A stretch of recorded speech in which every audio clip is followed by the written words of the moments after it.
নমস্কার বন্ধুরা, চলে আইছি নতুন একখান ব্লগ নিয়ে। আজকের ব্লগটা শুরু করলাম সকাল থেকে। এই যে গাছখান দেখতে পাচ্ছেন, কথায় আছে না যে যারে ফেলায় ফেলায় মানুষ করা যায় না সে সুন্দর মানুষ, আর যারা দইরা বাদ্যা আতু আতু কইরা মানুষ করা হয় সে মানুষ হয় না। তার প্রমাণ এই গাছখান। এইটা হইলে গিয়া জোয়ান গাছ। দেখেন, এটা ডাল ফেলায় রাখছিল আমার তার সুন্দর একখান গাছের থেকে এক্সট্রা ডাল ভাইঙা ফেলায় রাখছিল। সেই ডালখান আমি ঘরে আইনা জলের বোতলের মধ্যে রাইখা দিছিলাম। তা দেখেন কি সুন্দর ফুল আইছে, কত লম্বা একটা ডাঁট বেড়াইছে, তার মধ্যে দিয়া ফুল। গাছটা যেন যত দিন যাইতেছে না তত টাটকা হইতেছে। আর সাথে দেখেন কত রকমের সব আমার বাগানের গাছ। জানেন তো আমার ছোট্ট একখানা বারান্দা, তার মধ্যে 2-4খান গাছ আমি লাগাইয়া বারান্দাখান বাগান বানায়া দিছি। কয়েকখানা গাছ বাইরে রাখছি আর কয়েকখানা গাছ ঘরের মধ্যে। নয়নকরণ গাছটা তো বেশ ডাগুর ডুগুর হয়েছে, আপনারা দেখলেন। আরও অনেক গাছই আছে। তারপরে চলে আইলাম রান্নাঘরে। বাইরেটা দেখছেন কি রোদ, বাপরে বাপ, গরম পড়তে না পড়তেই যার রোদ খান দিছে না। চৈত্র মাসের আজ 3 তারিখ। 3 তারিখে যা গরম দিছে মনে হয় জ্যৈষ্ঠ আষাঢ় মাসের মতন রোদ। তো যাই হোক, এই যে রান্নাঘরে আইসা পড়ছি। ওভেনের ঢাকনা খুইলা দিলাম, সারাদিনের মতন চলবে। আবার রাত্রিবেলা গিয়ে ঢাকনা দিমু। তো সারাদিন এর কত কাজ আছে রান্নাঘরে তা তো আপনারা সবাই জানেন। দেখেন, আর এই যে নাড়াইতেছি চামচ দিয়া গ্লাসের মধ্যে রাতের বেলা ভিজায় রাখছিলাম। এটা কি কন্ত চিয়া সিড। এই চিয়া সিডটা রাতের বেলা অল্প জল দিয়ে ভিজায় রাখছি। সকালবেলায় গরম জল কইরা খানিকটা জল ওর মধ্যে দিয়া নাড়ায় চাড়ায় ওটা খামো। এর উপকার কি কন্ত, অনেক উপকার। হজম বাড়ায়, পেটটা অনেকক্ষণ ভরা থাকে, আর শরীরের মেদ কমায় দেয়। তা আমার শরীরে তো অনেকটা মেদ হয়েছে, সে আমি বুঝতেই পারতাছি। কি সুন্দর দেখেন লাগতাছে। খাইতে তেমন স্বাদ নাই, কিন্তু উপকার অনেক আছে। কথায় আছে না, যে জিনিস যত খারাপ খাইতে তার উপকার তত বেশি। চিয়া সিডও হচ্ছে সেই এক ধরনের। আর আমাগো বাড়ি আরও যে 2জন আছে, ওগো লইয়া চা করতাছি। ওগো চা খাবে, ওগো শরীর সব ঠিকঠাক আছে, ওরা খাবে। ঘুম থেকে উঠাই দুধ চা খাগা। আমার আবার সুর হইল না দুধ চা, তাই আমি দুধ চাটা খাইরা দিলাম। খাইরা দিয়া আমি এই যে আমার জন্য চিয়া সিড সকালবেলা খালি প্যাডে আমি গরম উষ্ণ জল কইরা তার সাথে মিশায়া আমি খামু। আর ভাবতাছি এখন কয়দিন ধইরা একটু ডায়েট করুম। ডায়েট আমি নিজের মতন করে বানায় নিতেছি। তো আমার সাথে থাকলেই আপনারা দেখতে পারবেন আমি কোন সময় কীরম ডায়েট কইরা খাইতাছি। আর টক দই তো গরমকালে আসেই, পাতা শুরুও কইরা দিছি, খাওয়ানো শুরু কইরা দিছি। তো আস্তে আস্তে দেখতে পারবেন আমি কি পরিমাণে ডায়েট করি, আর তাতে উপকারটা আমি কতটুকু করতে পারছি সেটাও আপনারা দেখবেন। তো যাই হোক, সকালবেলা চা খাওয়ানোর পাট হয়ে গেছে। এইবারে চইল্লাইলা রান্নাঘরে আইসা সবজি কাইটটা উচ্ছেও ভাজা কইরা ফেলছি। আর এদিকে কড়াইয়ের মধ্যে পটল আলুর তরকারি বসায়ও দিছি। আর দেখলেন যে ম্যাগি বাটির মধ্যে বসাইছি, ওটা পোলারে দিমু, খাইবে, খাইয়া যাবে ও পড়তে। খালি পেটে পড়তে যাবে, শুধু চা খাইছে, আসবে তো অনেকটা বেলা হইবে। তাই জন্য সকালবেলার বেশি ভারী কিছু দিলাম না। জিজ্ঞেস করলাম, ম্যাগি খাবি? কইল হ্যাঁ খামু। তাই বসাই দিলাম সহজ পদ্ধতিতে, জলের মধ্যে সিদ্ধ কইরা 1 প্যাকেট মশলা ফেলায় দিলাম, ব্যাস ম্যাগি রেডি। যত সহজে করতে পারি, বুঝছেন কি না? গরম না প্রচণ্ড পরিমাণে পড়তে শুরু করতেছে, ভাল লাগতেছে না।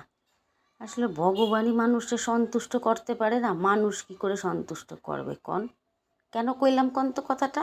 এই কদিন আগে কি ঠান্ডা করে কি চিৎকার চেঁচামেচি করতেছিলাম, এখন আবার গরম গরম কইরা শুরু করতেছি।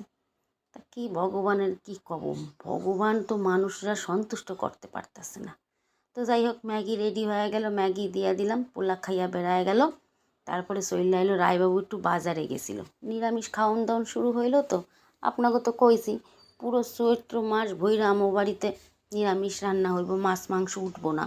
তাই একটু দুধ, একটু খই, একটু টক দইয়ের একখান ছোটো প্যাকেট, একটু গোলমরিচের প্যাকেট, একটু শশা, এইসব নিয়ে আইলো। মাঝে মধ্যে খাওয়ানোর সময় এসব লাগবে, তাই জন্য। তারপরে দুধের প্যাকেটটা কাইটটা দুধের প্যাকেটটা বসায় দেবো জাল দিতে।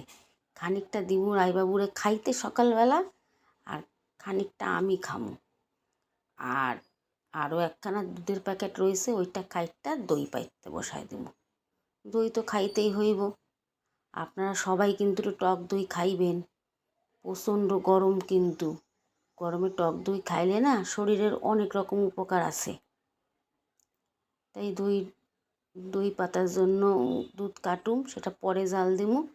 এখন একটু সকালে খাওয়ানোর জন্য তাই দুধের প্যাকেটটা কাইটটা দুধটা ঢাইলা নিলাম। তারপরে আবার প্যাকেটের মধ্যে খানিক জল দিয়া ধুইয়া নাড়ায় চাড়ায়া আবার দুধের মধ্যে মিশাই দিলাম। আর এই ধনে পাতাখানা আনছে কয়দিন আগে, ধনে পাতা 5 টাকার কতগুলা আটি বিক্রি হইতো, আবার দাম বাইরা গেছে ধনে পাতার। ওই জন্য কইলাম কি, ধনে পাতার যখন দাম বাড়ছে একটু গুছায় গেছে একটা কন্টেনারে করে ফ্রিজে ঢুকায় রাখি। কাইটটা বাইসা রাইখা দিলাম, অনেক দিন থাকবো। আর এদিকে দুধের সঙ্গে একটু খই মিশাই নিয়ে সকালবেলা আমি খাইয়া নিলাম। রায়বাবুদের দিলাম দুধ দিয়া মুড়ি। খাওয়ানোর পরে রান্নাবান্না তো হইয়াই গেছিলো, সে একটু দেখলেন। পটল আলুর ঝোল আর উচ্চা ভাজা করছিলাম, আর কিছু করি নাই, মেলা কিছু। তারপরে বাসন কোসন মাইজা নিয়ে যেখানকার বাসন সেখানে রাখলাম।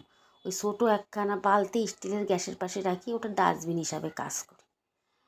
টুকটাক হাতের সামনে যে নোংরাগুলো থাকে ওইগুলো স্টিলের বালতির মধ্যে রাখি।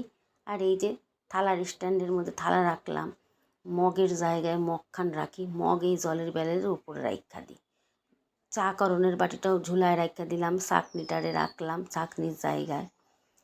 যে জিনিসের জায়গায় সেই জিনিস রাখলে না কাজের সময় না বেশ সুবিধা হয় পাইতে।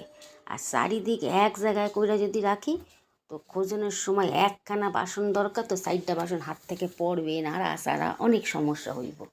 তাই জন্য আলাদা আলাদা জায়গায় আলাদা আলাদা বাসন রাখলে নেওনেরও সুবিধা হয়, কাজেরও সুবিধা হয়, আর গোছন গাছন করে রাখতেও ভালো লাগে, রান্নাঘরটা দেখতেও ভালো লাগে। এই জন্য গুছায় গাছায় কাজগুলো করণটা সুবিধাটা এই, আর কিছুই না। তো দেখলেন আমার বাসন কোন জায়গায় থাকে। আর এই যে গামলাটার মধ্যে সমস্ত বাসন যেগুলো নিত্য প্রয়োজনীয় বাসন ওইগুলোই গামলার মধ্যে করে রাইখা দিই। কড়াই, ডেচকি, একটু বড় ধরনের বাটি এইগুলো রাখি ওই গামলাটার মধ্যে। আর চাকনি, চামচ, চায়ের বাটি এইগুলো রাখি আলাদা আলাদা জায়গায়। আর যে মাইক্রো ওভেনেরটাও ঢাকা রয়েছে তাওয়াল দিয়া। আর এই যে মিক্সি, এই যে ইন্ডাকশান ওভেন যার যার জায়গায় শেষে রয়েছে। আপনারা এতদিন বুঝে গেছেন আমার রান্নাঘরের কোন জায়গায় কোন জিনিসটা থাকে। ছোট্ট রান্নাঘর তো একটু গুছায় গাছায় রাখতে হয়, নাহলে মনে হয় কি রান্নাঘরে যেন যুদ্ধ কইরা চলে গেছি। তো যাই হোক, আমার ঘরের কাজকর্ম সব শেষ মোটামুটি। এখন একটু চশমা চোখের মধ্যে খাটায় দিয়া বেরোয় পড়ছি, টোটোয় যাইতেছি। কোথায় যাইতেছি কন্ত বন্ধুরা? আমার ছোটো মাসির বাড়ি। ছোটো মাসি আর মেশো দুইজনে গেছে ঘুরতে, জয়ন্তী, বক্সা, মহাকাল ওই সব জায়গায়। তা আমি একটু যাইতেছি আমার মাসির ছেলে, আমার ভাই, ওই ভাইয়ের একটু মাংস রান্না কইরা দিতে। সে রান্না বান্না তো করতে পারে না, অনলাইনে অর্ডার দিয়া খায়। তা কি মনে হইলো একটুখানি মাংস রান্না কইরা দিয়ে আসি, আমি খামু না, তাই চলে আইসি। এই দেখেন মাসির বাড়ির সামনে কি সুন্দর একটা হলুদ রঙের আকন্দ গাছে ফুল ফুটছে, কি ভালো লাগছে। তো যাই হোক, গেট খুললা উঠটা বললাম। বাড়িতে ভাই রয়েছে আর আমার দিদা রয়েছে, এই 2জন সদস্য এই বাড়িতে আপাতত রয়েছে। চলে আসবে। আজকে তো রবিবার, সোমবার কিংবা মঙ্গলবার টিকিট পাইলেই চলে আসবে। আর এই যে আমাগো রানী, আমারে দেখা দেখেন কীরকম উঁকি মারতেছে। আবার আমারে দেখলো, আমার একটু গায়ে একটু হাত দিয়া দিলাম, আমারও একটুখানি আদর কইরা দিল, দিয়ে চলে এলাম। মাসির বাড়িটা ফাঁকা ফাঁকা রয়েছে, বাড়ির লোক বাড়ি না থাকলে কি ভাল লাগে। এই দেখেন মেশো কি সুন্দর বাঁশ গাছও বাড়ির মধ্যে ঢুকাই দিছে, ঘরের মধ্যে কত সুন্দর টাটকা সতেজ বাঁশ গাছটা উঠছে, দেখতে ভাল লাগে। যার যেই জিনিসটা শখের যত্ন করে রাখছে সেই জিনিসটা দেখতে ভাল লাগে। আর কোনো জিনিস তো সুন্দর এমনিতে হয় না, যত্নের ঠেলাই সুন্দর হয়। তা আমার মেশোর সেই অক্লান্ত পরিশ্রমের ঠেলাই গাছগুলো এত সুন্দর হয়েছে। তো যাই হোক, এই যে চিকেন ভাই আইনা রাখছে, ওইটার এখন ধুইয়া জল ঝরাইতে দিছি। ধোয়াও হয়ে গেছে, ধুইয়া নিলাম একটুখানি, ধুইয়া জল ঝরাই ঝাঁঝরির মধ্যে জল ঝরাই দিছি। আর এই দেখেন রান্নাঘরটার কি অবস্থা, ওভেনের পাশে কৌটা কাউটা বাসন, এদিকে লাইটার, ওদিকে কৌটা, এদিকে বটি, চারিদিকে সরাসরি। আর ওই যে আলু পেঁয়াজ টমেটো কাইটটা নিছি। তো বন্ধুরা চলেন এবার রান্না করে শুরু করা দেওয়া যাক। এই যে মাংসর মধ্যে আদা বাটা, রসুন বাটা, পেঁয়াজ বাটা, কাঁচা টমেটো, পাকা টমেটো কাইটটা দিয়া দিছি। ওর মধ্যে জিরা গুঁড়া, হলুদ গুঁড়া, ধনা গুঁড়া, লঙ্কার গুঁড়া, যা যত গুঁড়া আছে মোটামুটি সব গুঁড়া ঢাইলে দিলাম। রান্না কেমনে হবে জানি না, কারণ সাইক্কা দেখতে পারুম না নুন ঝাল হয়েছে কিনা। যা হবে তাই খাবে নে। এই রোদে গরমে আইছি, এই আমার কপাল ভালো। কী করুম আর, যা রান্না হইবে তাই খাবে না। কইরা দিয়া তো চলু যামু, আমি তো আর খামু না, খাবে আমার ভাই। যা হবে না হবে, পরে বদনাম করবে না। আর একটু তেল আর একটু নুন ঢাইলা দিলাম, ভুললা গেছিলাম তেল ঢালতে আর নুন দিতে। রান্না হয়েছে তো সারি সর্বনাশ, নুন না দিলে গালাগাল খাইতে খাইতে তোমার দিন যাইতো এখানে। তা মোটামুটি চিকেনটারে ভালো করে মাইকা নিয়েছি। আবার চিকেন কইতাছি, মাংসর থেকে ডাইরেক্ট চিকেনে চলে গেছি। বাপরে বাপ, ইংলিশের ঠেলায় অন্ধকার। তারপরে কড়াইয়ের মধ্যে দিয়া ভালো করে নাড়ায় চাড়ায় কষায় জল ঢাইলা দিছি। আর ওদিকে ভাত বসায় দিছি। আর এই দেখেন আমার দিদা, উনিও আমার দেখতাছে আমার না দায়িত্ব রয়েছি, দায়িত্বটা মিটিয়ে বাড়ি চলে যাব, তাই তো শ্যামলি? বল, আমরা দায়িত্ব রয়েছি। কি রান্না করেছিস আজকে দিদার জন্য বল? ডিম। হ্যাঁ ব্যাস। আর রানীরটা বল? রানীর ভাত। ব্যাস, এই রানী ওর দায়িত্ব হাত দেখ হয়েছে, এবার আমার দায়িত্ব করে দিয়ে বাড়ি চলে যাব, তাই তো? হ্যাঁ। ব্যাস, তাহলে তুই কি ভালো আছিস না ভালো নেই? কিয়া বৌদি খোকাদা আর নেই যে? ভালো আছি। ভালো আছে তাই তো? তাহলে এই ঠান্ডা আছিস, আমিও ভালো আছি, তুই ভালো আছিস, আমিও ভালো আছি। তাহলে আমরা ভালোই আছি তাই তো? ওরা যে বাড়ি নেই, কেউ নেই, আমরা এই কজন আছি তাই তো? নে চল। শুনলেন, আমার দিদার দায়িত্ব ছিল শ্যামলী, আর আমি ছিলাম ভাইয়ের দায়িত্ব। যতটুকু পারি খানিক খানিক ভাগ কইরা নিছি দায়িত্ব। বাড়িতে নাই লোক, বাড়ির মানুষ বাড়িতে নাই, আমরা কত মজায় আসি দেখেন। আর এই যে একটু খিদা পাইছিল কাজ করতে করতে, একটু চিরা ভাজা আর একটু ঘরে ভাজা বাদাম খায়া নিছি, খায়া এনার্জি করে নিছি। তো গল্প করতে করতে খাইতে খাইতে আমার কাজ বাজ মোটামুটি হয়ে গেছে। রান্নাঘর পরিষ্কার করে নিছি। এই যে স্টোভ খান দেখতেছেন, আমার দিদা স্টোভে চা কইরা খায়। বয়স হয়েছে তো সাহস পায় না গ্যাস ধরাইতে, ওই জন্য মাসি গুছা রাখা দিয়া গেছে, ওই স্টোভেই করে। আর আমি ভাত মাংস সব গুছাই গাছাই কইরা দিয়ে গেলাম। আর এই যে গ্যাসের পাশে তো আসনের সময় সঙ্গে সঙ্গে কইলাম না কৌটা, এই কৌটাগুলো দিদা কইলো আবার এইখানেই রাইখা যাবি যাওনের সময়, আমি খুঁজা পাই না চা করণের সময়। আমি চিন্তা কইরা দেখলাম ঠিকই কইছে, বুড়া মানুষ যেরম কয় সেরমই গুছা রাইখা দিই। চিকেন খান কইরা ফেলছি, দেখেন কত সুন্দর ঝোল। আর এই ক্যানের মধ্যে শ্যামলী রানীর ভাত রান্না কইরা দিয়ে গেছে, আর আমি ভাইয়ের জন্য শুধু ভাত আর চিকেন যা কইছে তাই রান্না কইরা দিয়ে চলে গেলাম। দিদা আবার কইতাছে আমারে যাওনের সময় সাবধানে যাবি, রোদের মধ্যে প্রচণ্ড রোদ পড়ছে। আমি আমার সানগ্লাস খাটায়া দিদারে টাটা দিয়া আমার কাজকর্ম কইরা বাড়ির দিকে রওনা হইতাছি। বাড়ি তো যাইতাছি, কাজকর্ম যে কী তাড়াতাড়ি করে করলাম, কিছু করণের নাই। ওই যে আমার সেই পুরাণ কথা, পরিস্থিতির সময়ের সঙ্গে সঙ্গে সময়ের সাথে সাথে নিজেকে চলতে হইব। তা আমিও শিক্ষা গেছি সময়ের সাথে সাথে কীভাবে চলতে হয় সেভাবে চলনের জন্য। বাইরের থেকে ভাই তালা দিয়া গেছিলো, তাই আমি আবার ভেতর দিয়ে হাত বাইর কইরা তালাটা খুললা বেরোয় পড়লাম। কী রোদ পড়ছে বাপরে বাপ, দেখেন ছাতাও মানাইতেছে না তাপ, বাইরে একখানা লোক নাই। এখন বাজে দুপুর 3টা, ভিমড়ি খাওয়ানোর মতন অবস্থা আমার হয়ে গেছে।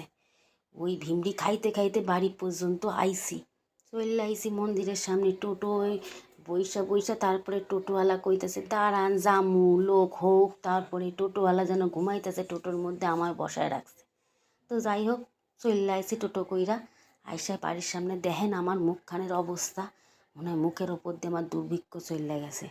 তারপরে আর শক্তি ছিল না ক্যামেরা হাতে নিয়া ভিডিও করণের, ওই জন্য ক্যামেরা রাইখা দিয়ে অফ ক্যামেরা সব কাজকর্ম কইরা দুপুরবেলা খাইয়া দেয়া নিছি। এইবারে সন্ধ্যার সময় চলে আইসি, একটু চা করুম আর এই একখান বিস্কুট আপনাকে ভিডিও করে দেখাতেছি। বিস্কুটটা যে কি অসাধারণ অপূর্ব খাইতে না, আপনাকে বইল্লা বুঝাইতে পারুম না। ভেতরে ক্রিম না বাটার দিয়ে ক্রিম তৈরি করছে, এত সুন্দর আর খেতে একেবারে প্যাটিস টাইপের। আমি তো 2-4 খান খাইছি, কিন্তু প্যাকেটে তো মেলা বিস্কুট ছিল না, ছিল 10 খান বিস্কুট, খাইতেও তো ভয় লাগতেছে। একদিনে যদি 10 খান বিস্কুট শেষ কইরা দিই তো রায়বাবু তো একেবারে আমারে দেবে খুনি জম্মে তো। ওই জন্য একটু রোয়া সোয়া খাই, আর কি করুম। আর এই যে এদিকে গ্রিন টি বসায় দিছি, দুধ চা পুরো জীবন থেকে বাদ দিয়ে দিছি, গ্রিন টি কইরা নিছি সন্ধ্যার সময়। এখন একটু গ্রিন টি খামু, আর ওই সুন্দর একদম মালাই মার্কে যে বিস্কুট খান দেখলাম বাটারের, ওই বিস্কুটটা দিয়ে খামু। সারাদিন অনেক যুদ্ধ করছি, এখন একটু চাটা খামু। ওগোর জন্য দুধ চা আর আমার জন্য গ্রিন টি বানায় নিয়ে খায়ানি।